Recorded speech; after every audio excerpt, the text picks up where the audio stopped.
In the southern provinces of China, there is an old saying, never walk alone on a rainy night. And if you see a woman holding a red umbrella, do not speak to her. Do not look at her. Just keep walking. But Li Wei never believed in such superstitions. He was a 22-year-old engineering student at Hangzhou University. A rational mind, a logical thinker. To him, ghost stories were nothing more than tales told by old grandmothers to scare children into behaving.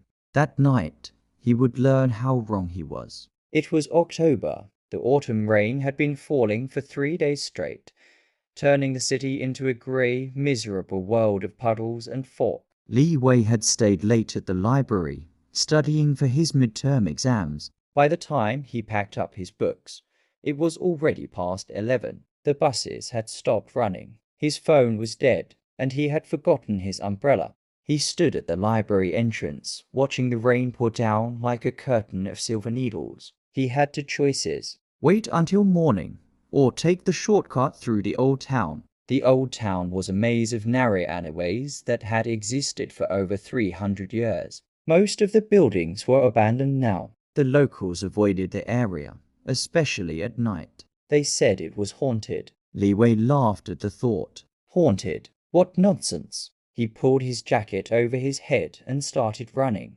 The old town was darker than he expected. The streetlights were broken or missing entirely. The only light came from the occasional flash of lightning that split the sky. The rain was so heavy that Li Wei could barely see 10 feet ahead. He ran through one alley, then another, then another. Soon, he realized he was lost. Every turn looked the same. Grey walls, wooden doors sealed shut, windows that stared back at him like empty eye sockets. And then he saw her.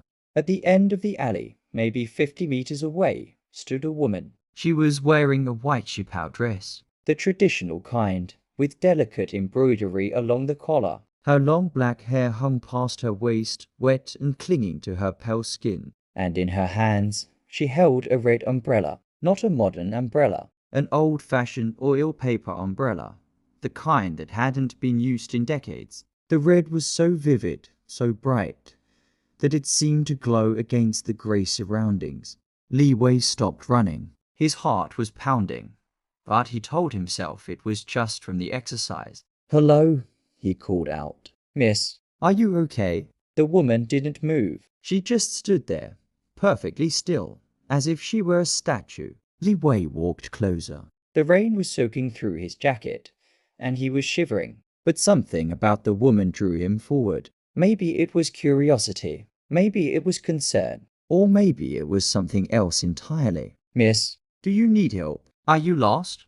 He was only 10 meters away now, close enough to see that her dress was old, very old. The fabric was faded and worn, as if it had been washed 1,000 times, or as if it had been worn for a very, very long time. "I can help you find your way home," Li Wei said. "Where do you live?" The woman slowly raised her head. Her face was beautiful, delicate features, porcelain skin, red lips curved into a gentle smile. But her eyes were completely white. No pupils, no irises, just two orbs of milky white, staring directly at him. Li Wei's blood turned to ice. "Home," the woman whispered. Her voice was soft, like silk sliding over glass. But there was something wrong with it. Something hollow. "I have been waiting to go home for 60 years. Li Wei wanted to run. Every instinct in his body screamed at him to turn around and flee. But his legs wouldn't move. It was as if his feet had been nailed to the ground. 60 years ago, the woman continued, on a night just like this, I was supposed to meet my fiancé. Right here, in this very spot. She took a step toward him. The red umbrella tilted slightly, and Li Wei could see that her feet were not touching the ground. She was floating, hovering just an inch above the wet cobblestones. We were going to elope, run away together, start a new life far from our families who disapproved of our love. Another step. She was close enough now that Li Wei could smell her. Not the smell of perfume or rain. The smell of river water, cold and stale and old. I waited for him all night. The rain kept falling. The water kept rising, but he never came. Her white eyes bore into his soul. By morning, the river had swallowed me whole. But still, I waited. Day after day, year after year, I waited for him to come back for me. Li Wei found his voice. It came out as a cracked whisper. What happened to him? Your fiancé? The woman's smile faded. He married another woman, a rich woman, a woman his family approved of. He forgot about me. He forgot about our promise. He lived a long, happy life while I rotted at the bottom of the river. Her hand reached out toward Li Wei. Her fingers were long and pale, the nails black with decay. But now you are here. Li Wei finally broke free from whatever force had been holding him. He stumbled backward, nearly falling. Please, he gasped. I am not him. I am not your fiancé.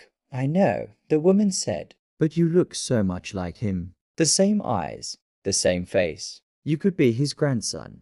Li Wei's heart stopped. His grandfather had grown up in this town. He had moved away when he was young and never came back. He refused to talk about his past, and he had died last year, taking his secrets with him. No, Li Wei whispered. No, that is impossible. Is it? The woman tilted her head. Why do you think you came here tonight? Why do you think your phone died? Why do you think you got lost in these alleys that you have never walked before? She was right in front of him now. The red umbrella cast a crimson shadow over both of them. I have been waiting for someone from his bloodline, someone to pay the debt he owed me, someone to take me home. Li Wei closed his eyes and did the only thing he could think of. He ran. He ran faster than he had ever run in his life. He did not look back. He did not stop. He crashed through alleyways, tripped over stones, scraped his hands on walls. The rain blinded him. The thunder deafened him. But he kept running. Finally, after what felt like hours, he burst out of the old town and onto a main road. A taxi was passing by. He threw himself in front of it, forcing it to stop. Please, he begged the driver. Please, take me away from here. The driver looked at him like he was insane, but he let him in. As the taxi pulled away, Li Wei looked back at the old town one last time, and there she was, standing at the edge of the darkness, holding her red umbrella, watching him go. But this time, she was not alone. Standing next to her was an old man, a man Li Wei recognized from photographs. His grandfather. The old man looked at Li Wei with sad, hollow eyes. Then he took the woman's hand, and together, they walked back into the darkness.